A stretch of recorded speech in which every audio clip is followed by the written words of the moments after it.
데살로니가 전서 1장 3절입니다. 봉독해 드립니다. 너희의 믿음의 역사와 사랑의 수고와 우리 주 예수 그리스도에 대한 소망의 인내를 우리 하나님 아버지 앞에서 끊임없이 기억함이니. 아멘. 같이 한번 읽겠습니다. 너희의 믿음의 역사와 사랑의 수고와 우리 주 예수 그리스도에 대한 소망의 인내를 우리 하나님 아버지 앞에서 끊임없이 기억함이니. 아멘. 찬양대 찬양으로 하나님께 영광 돌리시겠습니다.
내가 여호와를 항상 송축하며 내 입술로 항상 주를 찬양하리이다. 아멘. 감사합니다. 우리가 이렇게 우리의 입술 열어 하나님을 찬양할 수 있는 것도 은혜요 복입니다. 또 하나님을 찬양하여 하나님을 기쁘시게 하나님을 영화롭게 하는 찬양대 위에 또 우리 성도들 위에 이 시간 은혜를 넘치게 더하여 주옵소서. 예수님 이름으로 기도하옵나이다. 아멘. 우리 찬양대를 위해서 기도를 좀 많이 해주셔야 될 것 같아요. 반주자가 시험 기간인지 지난주도 못 나오고 오늘도 못 나왔어요. 지혜해야 될 사람이 반주를 하고 있습니다. 좀 기도를 많이 해주시면 좀 좋겠습니다. 오늘은 참 바쁘게 또 주일 아침을 보낸 것 같아요. 새벽 예배 마치고 또 일부 예배 마치고 또 장례 예배 마치고 또 오늘 이 예배를 드리니까 또 무척 바쁜 시간들이 이렇게 지난 것 같습니다. 오늘은 우리가 어쩌면 가장 잘 안다고 하는 말씀인 것 같아요. 믿음, 사랑, 소망. 이게 아주 익숙한 말씀. 이게 너무 좋으니까 불신자들도 액자가 만들어진 집에도 하나씩 걸었던 시대도 있었습니다. 예. 옛날 사람들은 이걸 한자로 신망회라고 한자로 써서 액자를 만들어서 걸기도 하고, 아마 이 중에도 나이가 좀 드신 분들은 여학교 때 그것이 숙제도 아마 그런 걸 하신 분도 아마 있지 않은가 싶어요. 예. 하여튼 이 사랑이나 믿음, 소망 이건 너무 잘 알려져서 익숙한 단어들인데, 이 세 단어는 우리 기독교의 핵심적인 가치가 있는 단어다, 이렇게 말을 할 수 있는 중요한 단어지요. 우리 기독교를 대변하는 단어들이다 해도 과언이 아닙니다. 사랑 참 좋은 거잖아요. 그리고 잘 알려져 있어서 어린아이들도 사랑이라는 단어를 곧잘 사용을 합니다. 어른이라고 안 쓰는 것도 아니고 노인이라고 안 쓴 게 아니고 다 사랑이라는 단어를 아무 부담 없이 끊임없이 잘 쓸 정도로 사랑은 보편화 이렇게 되어져 있죠. 근데 이런 사랑이 예전에 우리 역사를 돌아가서 보면 감추어진 사랑이거든요. 그래서 음애라고 그러잖아요. 음애라고. 속으로 사랑한다고 그랬어요. 그래서 옛날에는 자기 자식을 아무리 이쁘고 사랑스러워도 어른들 앞에서 그 표현을 못했습니다. 어른들은 마음껏 하면서 실제 누구보다도 더 아끼고 사랑하는 부모는 어른들 앞에서 그 표현을 못했어요. 속으로만 사랑 표현을 이렇게 하고 살았던 시절이 있었지요. 예. 그러니까 예나 지금이나 사랑은 어느 누구에게나 다 잘 알려져 있고 또 사랑하고 살아왔는데, 특별히 기독교적인 입장에서 볼 때 이 믿음과 사랑과 소망 이 세 단어는 기독교 신앙의 가장 중요한 가치다 그 말이죠. 왜냐하면 요한복음 3장 16절을 보면 이 세 가지가 다 나옵니다. 물론 단어가 다 나온 건 아니죠. 내용을 보면 나와요. 하나님이 세상을 이처럼 사랑하사 독생자를 주셨으니 이는 저를 믿는 자마다 그랬어요. 멸망치 않고 어떻게 한다고요? 영생을 얻게 하려 함이라 한 이게 소망이지요. 우리는 짧은 성경이지만 이 속에 이렇게 믿음도 나오고 사랑도 나오고 소망도 이렇게 들어있다는 말씀이지요. 근데 여기에만 이런 말씀이 나온 것이 아니고 성경의 전반적인 내용이 바로 이 세 가지 단어에 전부 다 관계가 있습니다. 여러분, 성경은 우리가 크게 나눠서 신약과 구약으로 나오는데, 구약은 우리가 믿고 있는 예수님 오시기 전에 대한 얘기라고 그랬잖아요. 신약은 예수님 오신 이후 이야기, 믿음과 전부 다 관계가 있어요. 구약에 사랑이 없고 구약에 소망이 없냐? 다 들어있습니다. 신약에만 있는 것은 아닙니다. 예. 우리는 오늘 너무 잘 알려져서 너무 쉽거나 아니면 가볍게 생각하고 그냥 사는 이 세 가지가 우리 기독교 신앙인들의 삶에 너무 중요하다는 사실을 깨닫고 우리가 이 세 가지를 따라서 산다면 정말 성숙한 그리스도인이 되어서 사람들에게는 덕을 끼치고 하나님께는 영광을 돌리게 될 것입니다. 참 세월이 많이 지났잖아요. 여기 앉아있는 김윤희 집사가 결혼식 할 때 줄에 서면서 본문이 바로 고린도전서 13장 13절입니다. 믿음, 소망, 사랑 이 세 가지는 항상 있을 것인데 그 중에 제일은 사랑이라. 그래서 제목을 세 가지가 있는 가정을 세우기를 바라는 마음으로 이 세 가지 얘기를 했었어요. 우리 김윤희 집사 기억하십니까? 아마 기억이 안 날 거예요. 왜냐하면 저분만이 아니에요. 주례사를 기억하고 있는 분들은 거의 없습니다. 그래서 한때는 제가 그 원고를 드리기도 했어요. 한번 꼭 읽어보라고. 근데 읽어본 사람이 없는 것 같아요. 예. 여러분, 가정에 이 세 가지가 있으면 행복한 가정이고 평안한 가정, 복된 가정이거든요. 우리가 이 예수님 때문에 이 세 가지를 갖게 됐고, 그래서 기독교의 중요한 핵심 가치라고 그래요. 하나님이 우리를 사랑하셔서 예수님을 이 땅에 보내셨잖아요. 근데 그 예수님이 오셔서 십자가에 못 박혀 죽어주시고 우리의 죄를 다 사해 주시면서 내가 이렇게 너희를 사랑한다는 거예요.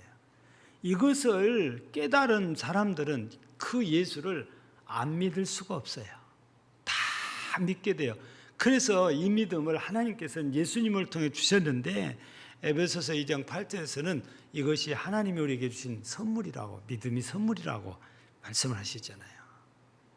근데 그 예수님이 이렇게 죽은 걸로 끝났으면 소망이 없을 텐데 부활을 하셔가지고 승천하시면서 내가 다시 오마 하고 우리한테 또 다른 소망을 주시면서 내가 와서 너희를 데리고 나 있는 곳에서 너희와 함께 영원히 살리라 그래요.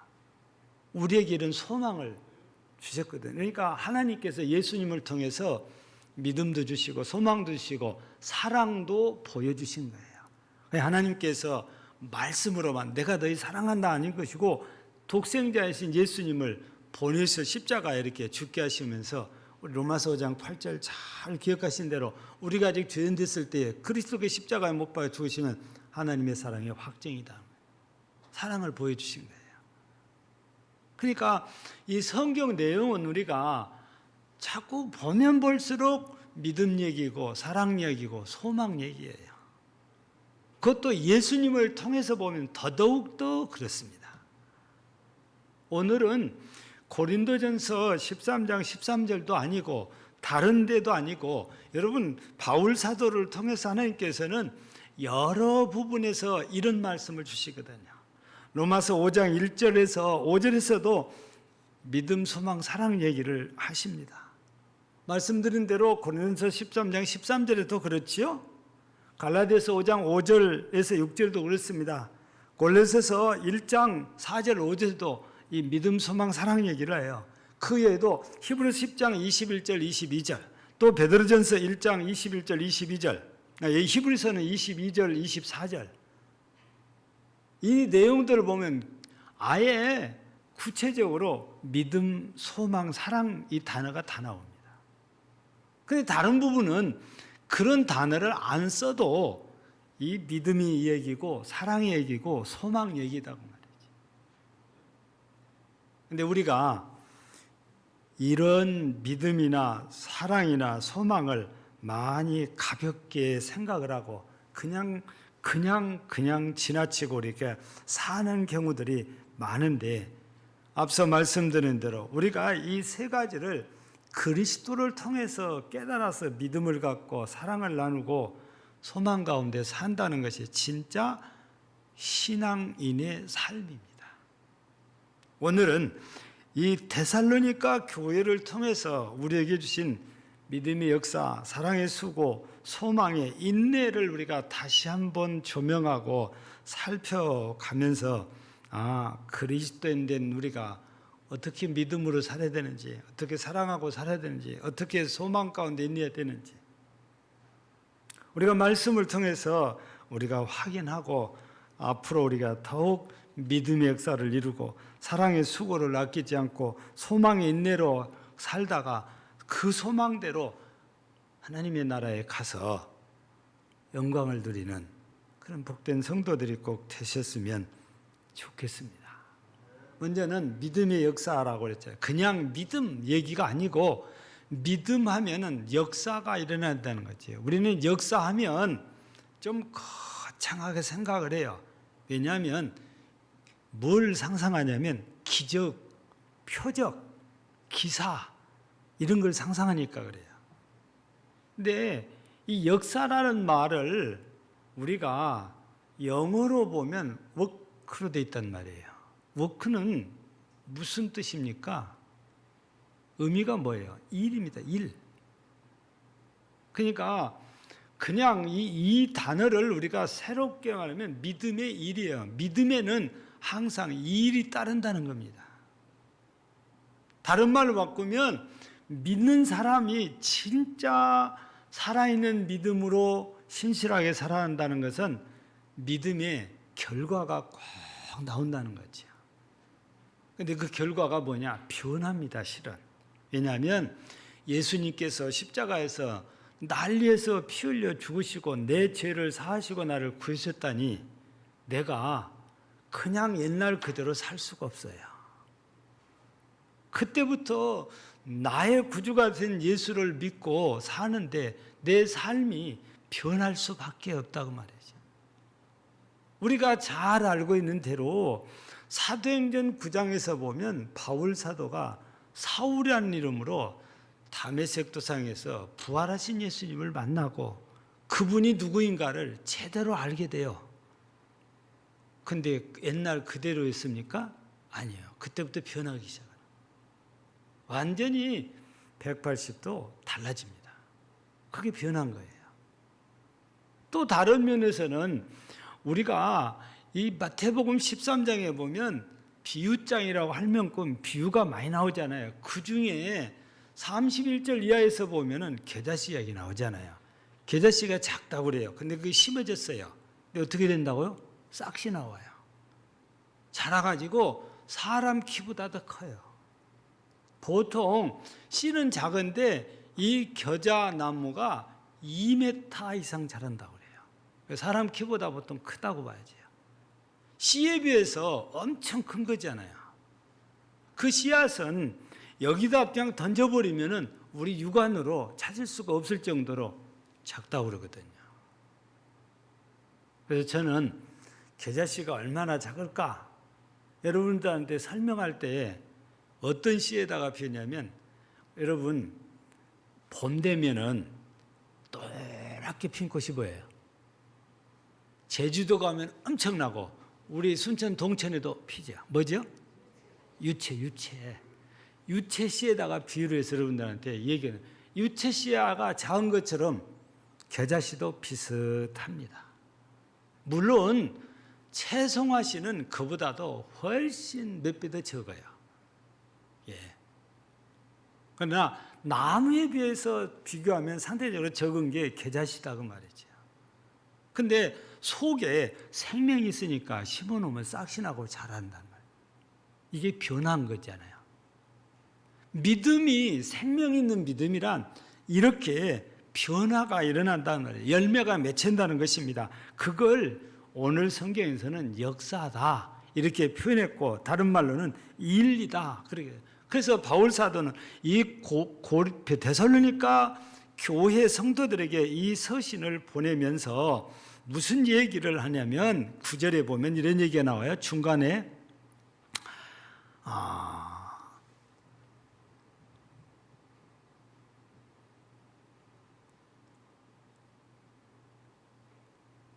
중간에 앞부분에 그들이 우리에 대해 스스로 말하기를 우리가 어떻게 너희 가운데에 들어갔는지와 그랬습니다.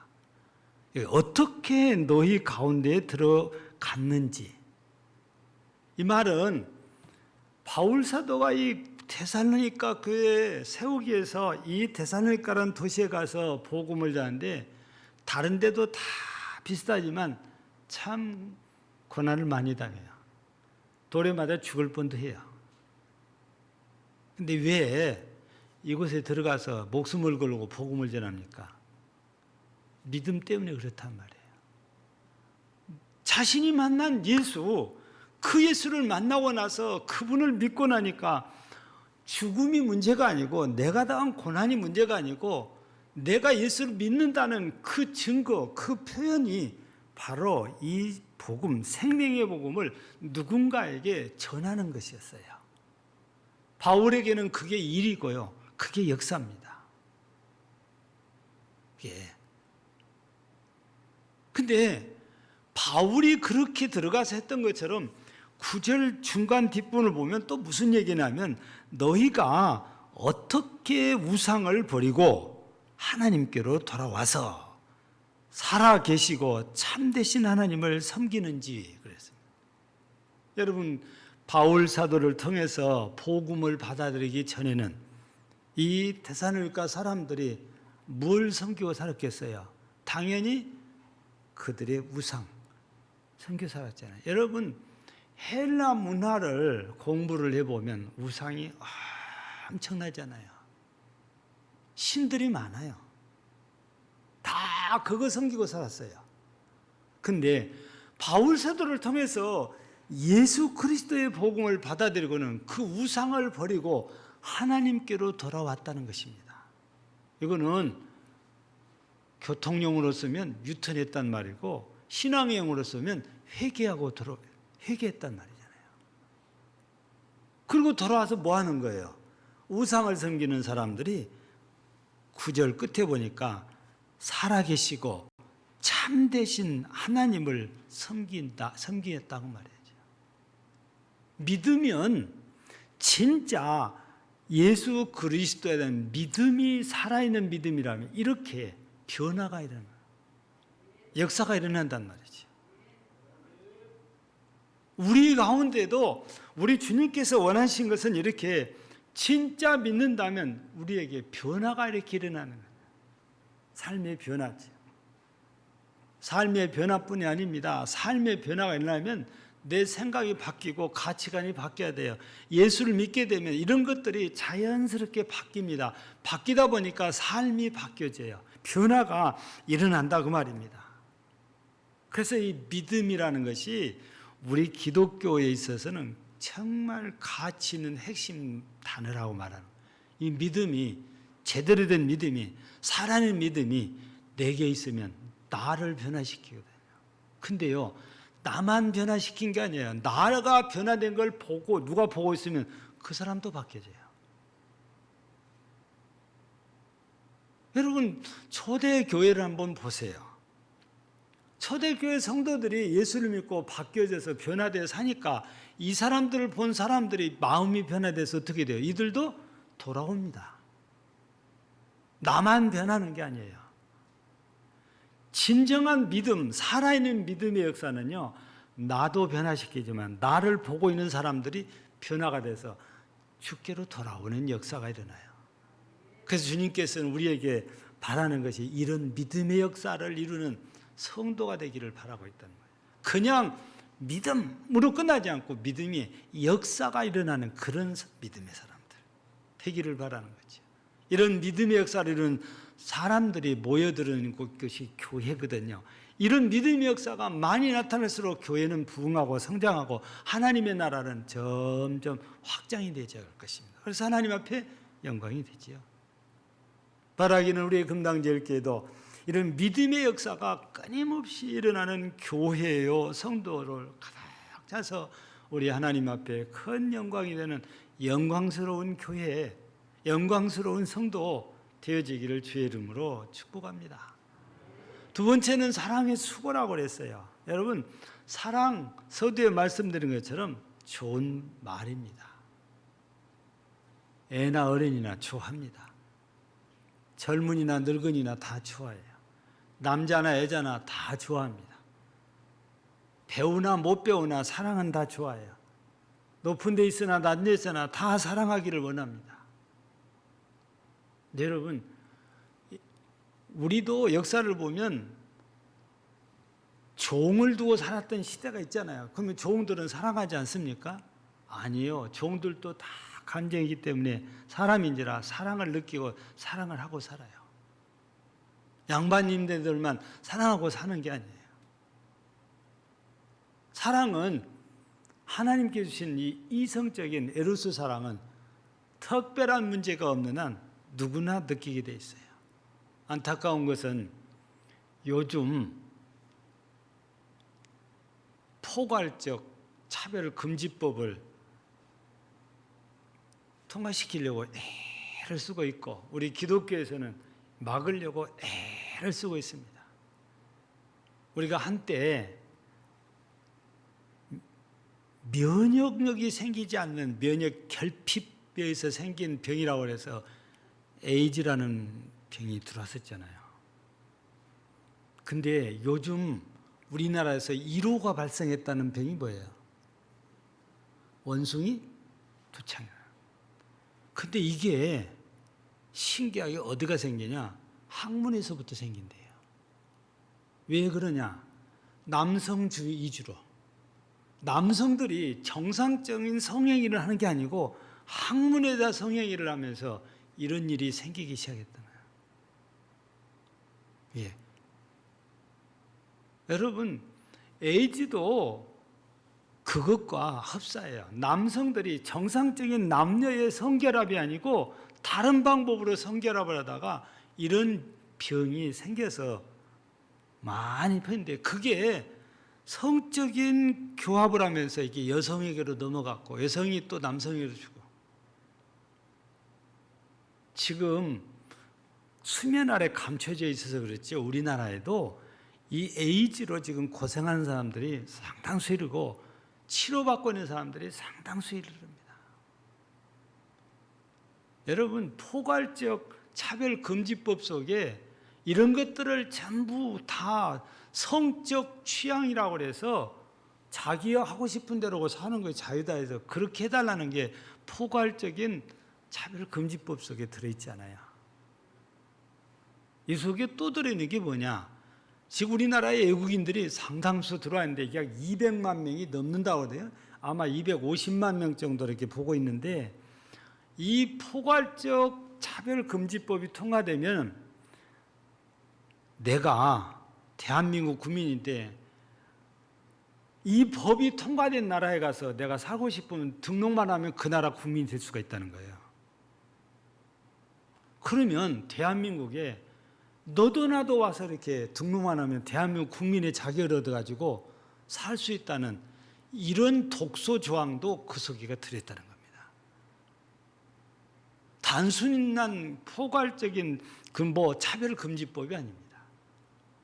많은 분들은 동성애만 생각하는데 우리는 실제 들어가서 보면 그보다 더 무서운 내용들이 그 속에 들어있어요. 그래서 반대하는 사람들이 많이 이렇게 나타난 거거든요. 사랑은 하나님께서 양성평등으로 남녀가 사랑을 하게 만들었고 물론 여자끼리 남자끼리 사랑을 못하라는 것이 아니지만 이렇게 성적인 교합을 남자끼리 이렇게 그건 하나님이 허용하지 않아요. 여러분 여자친구 사랑할 수 있어요. 남자친구 사랑할 수 있고 그 사랑은 우리가 이성적인 그런 사랑이 아니고 우리는 혈통적일 수도 있고 아니면 하나님을 위해서는 아가페적인 사랑일 수도 있는 거잖아요. 그런 사랑은 우리가 얼마든지 동성이라도 할 수 있는 거지요. 근데 사랑이 좋다고 아무렇게나 하면은 우리가 생각지도 못한 질병들을 자꾸 양산해내는 거잖아요. 근데 이 데살로니가 교회를 통해서 보여준 사랑은 이런 에로스적인 사랑이 아니고 아가페적인 사랑을 지금 보여준 거잖아요. 바울 사도를 통해서 사랑이 뭔지를 배웠습니다. 왜 바울 사도를 통해 배웁니까? 바울 사도가 가서 하나님께서 당신들을 어떻게 사랑했는지 예수 복음을 전하면서 그걸 가르쳤어요.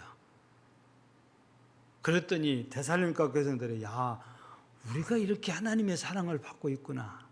그래서 오늘 우리가 읽어보지 않았지만 4절을 보면은 하나님의 사랑하심을 받은 형제들아, 그렇게 얘기해요. 바울 사도는 지금 데살로니가 교회 성도들이 하나님의 사랑하심을 받고 있는 사람들이에요. 과거에도 그렇고 지금도 받고 있단 말입니다. 이렇게 하나님의 사랑을 받은 데살로니가 교회 성도들이 뭐합니까? 그 사랑을 나누어 주기 시작한 것이 사랑하는 겁니다. 그런데 이렇게 주려다 보니까 수고가 필요했어요. 나의 수고가 있어야 누군가에게 내 사랑을 나눌 수 있는 거죠. 사랑이 우리식으로 말하면 꼭 육체적인 것만이 아니에요. 사랑이 내가 음식을 하다 보니까 이게 맛있거든요. 그 생각나서 전달하는 거예요. 김치 한 접시. 이거 다 사랑으로 전달하는 거예요. 예수님의 사랑으로. 여러분, 이게 저는 한 가지였지만 다양하게 우리는 사랑을 표현해요. 그래서 우리가 필요중심적인 전도라는 용어를 한때 썼는데 그게 전부 사랑의 표현들입니다. 예. 요즘은 어느 때보다도 이 필요중심적인 전도가 다시 필요한 때인 것 같아요. 여러분, 진짜 사랑의 교제가 안 되면 전도에서 교회로 하나님께로 들어오기가 너무 어려운 거예요. 예. 그래서 데살로니가 교회 성도들을 보면 이렇게 하나님의 사랑을 받은 자로서 그냥 받고 끝나는 것이 아니고 사랑하는 자가 돼요. 그래서 오늘 우리가 읽은 3절 끝에 보면 기억한다고 하는데 믿음의 역사도 바울 사도가 기억했고 사랑의 수고도 지금 기억하고 있다고 말입니다. 이런 것들이 당시에 마게도냐뿐만 아니라 아가야 지방을 넘어서 각처에 소문이 난 거죠. 데살로니가 교회 성도들은 이렇게 믿음의 역사도 있고 사랑의 수고도 많이 한다는 것입니다. 여러분, 진정한 사랑은 받는 것이 아니고 주는 거거든요. 우리 얼마 전에 사랑은 참으로 버리는 것 그랬잖아요. 주는 것입니다. 버린다고 표현을 했지만 실제는 주는 겁니다. 나누는 겁니다. 하나님께서 예수님을 통해서 우리에게 주셨듯이 우리가 이 사랑을 받았다면 우리가 또 주는 겁니다. 이게 나누는 거거든요. 그러려면 수고가 필요해요. 여러분, 부모님이 우리에게 뭐라도 하나 우리에게 싸서 주시려면요, 부모님의 땀과 수고가 그 속에 가득 담겨 있어요. 제가 일부 예배 때도 얘기했지만 우리 어머니가 살아계실 때는 갈 때마다 뭘 싸줘요. 지금은 얻어올 데가 없어요, 가도. 근데 어머니가 우리한테 이걸 주시려고 그 노쇠한 몸으로 얼마나 애를 많이 썼겠어요. 왜 그렇게 합니까? 사랑하니까. 부모는요, 자식에게 조건이 없어요. 내 몸이 힘들어도 자식에게는 사랑을 나눠줍니다. 참 사랑이에요. 하나님께서도 독생자를 내줄 정도로 우리를 사랑했잖아요. 수고가 없는 사랑은 어쩌면 위선입니다. 어쩌면 가짜일 수 있어요. 진정한 사랑, 수고가 따릅니다. 교회 안에서도 누군가의 교회를 사랑하고 성도를 사랑하면서 수고해 주니까 우리가 평안히 예배드릴 수 있고 우리가 음식을, 점심을 먹을 수 있는 겁니다. 누군가 수고가 있으니까. 그게 하나님이 원하시는 우리의 모습이거든. 하나님이 우리에게 보여주셨으니까 이 사랑하는 우리도 데살로니가 교회 성도들처럼 사랑의 수고를 힘들다 하지 말고 기쁜 마음으로 우리가 감당할 때 교회가 사랑이 넘쳐나는 거예요. 교회가 은혜가 넘쳐나는 거지요. 그래서 우리 금당제일교회가 계속해서 사랑이 넘치고 은혜가 넘치는 그런 교회다 해서 우리 모든 성도가 피차간에 사랑의 수고를 아끼지 않는 교회와 성도가 되어지기를 주의 이름으로 축복합니다. 마지막으로 세 번째는 소망의 인내라고 했어요. 이것도 소망의 인내가 우리 주 예수 그리스도에 대한 소망의 인내라고 했습니다. 그러니까 주님과 관계없는 소망이 아니에요. 여러분요, 우리가 살고 있는 이 시대하고 우리 부모 세대하고는 엄청 달라요. 우리 부모 세대만 해도 늙으면 이제 뭐 할 것이 없다 이렇게 생각을 하는데 지금은요 달라요. 그래서 우리 순천시도 보면 여러분 오늘은 없지만 월요일부터서 금요일까지 노인들이 조끼 입고 많이 돌아다니시는 거 보지요. 예, 노인 일자리 만들어 가지고 뭐라도 하게 해줍니다. 근데 그거 아무나 하는 거 아니에요. 뭐 해야 되는 거지. 근데요, 이보다 젊은 세대는요, 지금 퇴직을 앞두고 있는 젊은 세대는 뭐 하는지 아세요? 퇴근해서 학원으로 달려갑니다. 뭐 하기 위해서? 내가 퇴직해서 하고 싶은 일을 하기 위해서, 그 꿈을 위해서 준비를 하느라고 자격증도 따고 그에 해당되는 공부를 해요. 예. 우리 이번 지난 주간에도 우리 고향 가서 우리 집안내 조카를 만나서 얘기를 하다 보니까 아들이 대전에 대전광역시잖아요. 그 경찰청에서 총경이래요. 나는 가가 경찰대학 나온 경찰인지도 몰랐는데 이제 처음으로 알았어요. 근데 퇴직이 가까우니까 얘도 자격증 따려고 열심히 공부한다네요. 퇴직하고 나면 뭐 하려고? 예. 여러분 요즘 사람들은요 퇴직하고도 뭔가 하고 싶은 꿈을 갖고 있어요. 근데요 이런 일이 없이 그냥 나 이제 퇴직했으니까 끝이다. 그리고 모든 걸 다 놔버린 사람들은 짧은 기간에 늙어버린대요. 근데 꿈을 갖고 있는 사람들은 아니대요. 소망 있는 사람들은 안 늙는데요. 더디대요. 그 소망이 그렇게 좋은 거예요. 여러분 애들을 우리가 교육시킬 때도 공부만 해라 하면은 애들이 잘 된 게 아니고 애들은 애들답게 미끼를 낚시밥을 줘야 돼요. 공부를 해요. 그게 필요한 거예요. 그리고 유대인들은 항상 공부해라는 말보다도 꿈을 심어준다고 그러거든요. 그 꿈이 생기면 내가 이렇게 하려면 내가 공부를 해야 된다는 의식이 들어와서 알아서 공부를 한다. 근데 아무런 꿈도 소망도 없는데 공부해라, 열심히 해라, 이게 안 통한대요. 그렇게 소망이, 꿈이 우리들에게는 아주 중요해요. 여러분, 요엘서에도 나와 있는 말씀을 인용해서 우리 사도행전에 있는 말씀 17절에 보면 늙은이는 뭐라고 그래요? 꿈을 꾸라고 그래요. 늙은이한테 무슨 꿈이 필요합니까? 아니죠.